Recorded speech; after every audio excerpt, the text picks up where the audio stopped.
Ya estamos aquí con la compañía de José Luis Machinea para analizar las principales noticias económicas de estos últimos días. ¿Qué tal, José Luis? ¿Cómo andás? Muy bien, Gracias por estar aquí. es un gusto, ¿eh?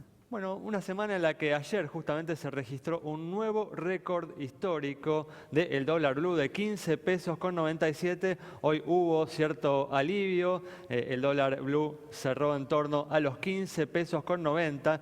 Pero José Luis, sitúas esta suba importante que ha habido en los últimos días en la divisa, en el mercado informal, en el contexto internacional de turbulencias que viene habiendo justamente como hablábamos en los bloques anteriores, o también crees que están pesando factores locales en esta suba? Bueno, yo creo que las turbulencias internacionales han sido el factor dominante de los mercados, no solamente en Argentina, sino en el mundo en la última semana. Pero nosotros siempre le agregamos a un granito de arena para aumentar un poco la incertidumbre y creo que eso es lo que está pasando, ¿no? El déficit fiscal cada vez habla de cifras más altas, 7, algunos dicen todavía arriba del 7% del producto. El aumento del gasto público sigue siendo muy grande, la distorsión de precios relativos sigue siendo muy grande y hay mucha incertidumbre cómo manejar el próximo gobierno esta situación. Se decía de todas formas, José Luis, que el aislamiento relativo, ¿no?, de nuestro país en relación al mundo como que nos defendía, nos protegía justamente contra el impacto, ¿no?, de los desequilibrios internacionales.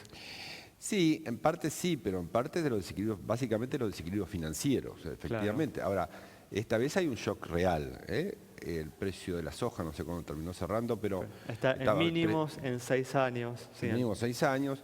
por debajo de los Entonces, 330 claro, dólares de la bueno, tonelada, ¿no? 330. Vos igual hubieras estado contento Yo con era ese el precio, doble, ¿no?, en más tu del doble época. de lo que valía en el 2000, pero comparado con los 500 y pico, 600 que llegó a valer, es un impacto y me parece que los mercados dicen, bueno, tenemos un problema de competitividad, tenemos un problema fiscal, tenemos un problema de distorsión de precios relativos y aparte este viento de cola desapareció. No hay viento de frente, pero hay un viento de cola. Entonces, en ese aspecto es lo que creo que está agregando alguna turbulencia. Enfatizás justamente esto de que no hay un viento de frente, o sea, ¿crees que esta situación no se va a agravar? Creo, pero como bien sabés, con los mercados nunca se sabe. Yo creo que no estamos, pienso yo, en una situación similar al de 2007, 2008, 2009. El tema es, se habla de Estados Unidos, del aumento de la tasa de interés de Estados Unidos por parte de la Reserva Federal y de China. Lo de Estados Unidos a mí me parece un poco ya extraño, porque hace un año que vienen diciendo vamos a aumentar quizá y vamos a ser muy cuidadosos, medio punto, un cuarto. Todo hace pensar que en septiembre no lo van a aumentar, dado ese contexto internacional. Ahora, en algún momento van a aumentar un cuarto de punto, ¿no? Y no me parece que sea el fin del mundo, ¿eh? Los mercados ya Seguramente. tienen que haber descontado esto hace rato. Ahora, lo de China sí, es una relativa novedad porque China está desacelerando su ritmo de crecimiento y la pregunta que uno se hace es ¿por qué? Algunos ponen mucho énfasis en lo que está pasando en el aspecto financieros en China. Y hay razón para preocuparse porque el tamaño del sistema financiero en China pasó de 100 a 220% del producto en 10 años. Y porque dieron muchos préstamos a desarrolladores del mercado inmobiliario y ahora no pueden vender las viviendas, el precio de la vivienda cae, así que algunos están quebrados. Ahora, mi sensación, teniendo casi 4 trillones de dólares de reservas, que no vamos a tener una crisis financiera al estilo de la que supimos conocer en algunos países desarrollados, sino que el gobierno chino va a arreglar el asunto y pasará factura política, en todo caso, a los que se portaron mal, ¿no? Entonces, lo que sí creo que hay en China es un problema de cuál es el motor de crecimiento. Claro. Como bien sabés, un tiempo fueron las exportaciones. Cuando llegó la crisis del 2008 fue la inversión, porque las exportaciones no podían por la crisis y la inversión llegó a valer 49% del producto, Notable, récord notable. mundial. Ahora está en 48% y el consumo privado cayó, llegó a 35% del producto y ahora está en 36%, ¿no? Para que la gente tenga idea, consumo privado en cualquier país del mundo vale 70, 80% del producto, 35% del producto es muy poco. Y no consiguen aumentar el consumo y esto, la pregunta es entonces, ¿cómo crece China? ¿Y cuál es la reacción de China a estas turbulencias? Dice, voy a devaluar. Y dice, oye, ¿qué querrán los chinos? ¿Querrán de vuelta que las exportaciones pueden ser motor de crecimiento? Y no lo van a hacer. Tienen turbulencia en los mercados financieros. ¿Y qué hacen? quieren intervenir, dice que no prohíben las compras, las ventas, y resulta que la bolsa había aumentado 150% en el último año. Ahora bajó, sí, bajó 40 y pico por ciento desde el pico de junio, pero con un aumento extraordinario. No es para tanto. Ahora, si ellos se siguen equivocando, si en lugar de poner énfasis en cuál debería ser el motor de crecimiento, siguen tratando de encontrar otros motores de crecimiento o quieren intervenir en los mercados se ponen nerviosos porque dicen, ¿qué querrán hacer los chinos? De todas formas, uno puede entender, ¿no?, que aquellos commodities, ¿no?, que son insumos industriales puedan tender hacia la baja, ¿no? Si uno cree que la industria china va a crecer menos en los próximos años, la demanda de esos commodities va a ser menor. Pero en el caso de la soja, uno puede dudar que la soja va a tener una demanda que va a crecer menos en los próximos años. Yo no creo. Ahora, la década pasada en América Latina, esa no vuelve, ¿no? La década de la soja 550-600 o del cobre o del petróleo, esa década no vuelve.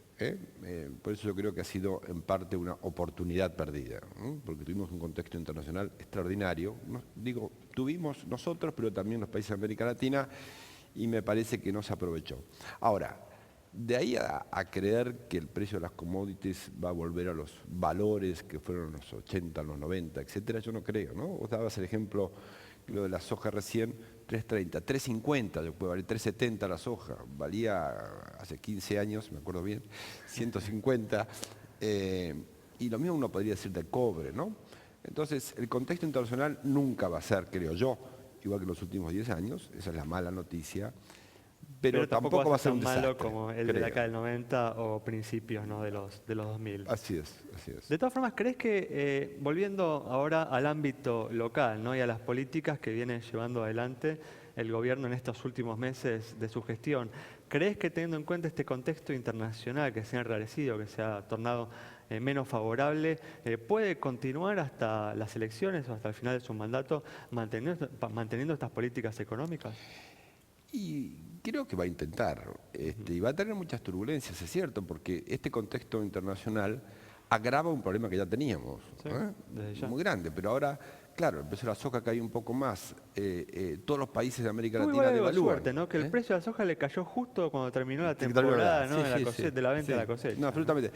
Pero de cualquier manera, ¿qué es lo que uno esperaría? ¿Qué es lo que uno ve en América Latina? Todos devaluaron, ¿no? Sí. Digo, Brasil devaluó en 2 años 60, 70%, Colombia 40, 50%, Chile 35%. Todos devaluaron, menos nosotros, ¿no?, en términos reales. Entonces, ¿qué es lo que pasa? Se acerca el cambio de gobierno. Uno dice, bueno, algo va a haber que hacer con el tipo de cambio, por más que todo el mundo lo desmiente, pero todos los países devalúan porque la situación empeoró y aparte nosotros tenemos nuestro propio problema, nuestro propio atraso, entonces la gente se pone más nerviosa a medida que se acercan lo que esperan que sean ciertas iniciativas del próximo gobierno. Y eso puede hacer que en los últimos 3 meses la situación empeore en el margen, pero yo creo que el gobierno va a tratar de resistir hasta el final, sea como sea, y eso puede implicar mayor restricción a las importaciones, por ejemplo, ese tipo de cosas. Perfecto. Bueno, muchos comparan justamente la situación económica con la que va a asumir el próximo gobierno, con la que te tocó vivir a vos, ¿no?, cuando asumiste allí en 1999 bajo la presidencia de Fernando de la Rúa. ¿Compartís esta opinión? Yo creo que la situación actual es muy difícil, no tan difícil como la de ese momento, creo por una sencilla razón. En ese momento había un problema con el tipo de cambio, todos estamos de acuerdo con eso, pero todos los contratos estaban en dólares, Claro. ¿no? Por lo tanto, intentar moverse significaba romper todos los contratos, con lo que traía eso de... Bueno, ahora vemos el caso de Grecia, ¿no? Que Sí. intenta no salir, Desde ya. y uno puede mirar el caso de Ecuador. Tiene un presidente, como se suele decir hoy día, progresista, tiene dolarizada la economía. Algunos economistas argentinos que estuvieron por ahí le dijeron, bueno, una alternativa sería salir de la dolarización. Y dijo, ni loco. Porque una cosa es decidir que entra, y la otra es decidir que uno sale cuando todos los contratos están en dólares, ¿no? Entonces yo creo que en ese sentido la situación era más compleja. Pero ahora las distorsiones son grandes, pero los contratos no están en dólares, el país no está endeudado con el exterior, ¿no? Y como no está endeudado con el exterior, eso reduce los costos de algún movimiento en su momento del tipo de cambio. Ahora, que los problemas económicos y políticos están ahí, y son un desafío para el próximo gobierno, sin duda. Igual, ¿crees que se puede ver tentado el próximo gobierno, como bueno, sucedió en el caso de ustedes, si bien como vos decís que enfrentaban más dificultades, a intentar extender en el tiempo esta situación de falta de competitividad de la Argentina, intentándola luchar, emparchar con otros recursos o con otros instrumentos de política económica? Y parece difícil porque pasa eso, tenemos más de 4 puntos de un récord mundial de subsidios a las tarifas públicas. Algo mínimamente va a haber que moverse. Por otra parte, si no, Argentina, porque la alternativa ¿cuál es? Conseguir financiamiento. Ahora, ¿por qué va a conseguir financiamiento Argentina si no hace nada? Porque alguien saluda y dice yo soy bueno y voy a ser rubio de ojos celestes. Yo creo que con eso no alcanza, ¿no? Entonces me parece que la señal para tener algo de financiamiento externo, más allá de arreglar con los holdouts, me parece que se requiere. Y por lo tanto, si el gobierno dice yo no voy a hacer nada por si acaso, me parece que los problemas van a ser todavía más graves. Bueno, José Luis, muchas gracias. No, gracias a vos. Nos vamos entonces con el profundo análisis de José Luis Machinea sobre la situación de la economía, sobre los desequilibrios que se vienen dando en la economía internacional y cómo vienen impactando a nivel local y los desafíos que enfrentará el próximo gobierno al asumir. Nos reencontramos el próximo viernes a las 20 horas aquí en Metro.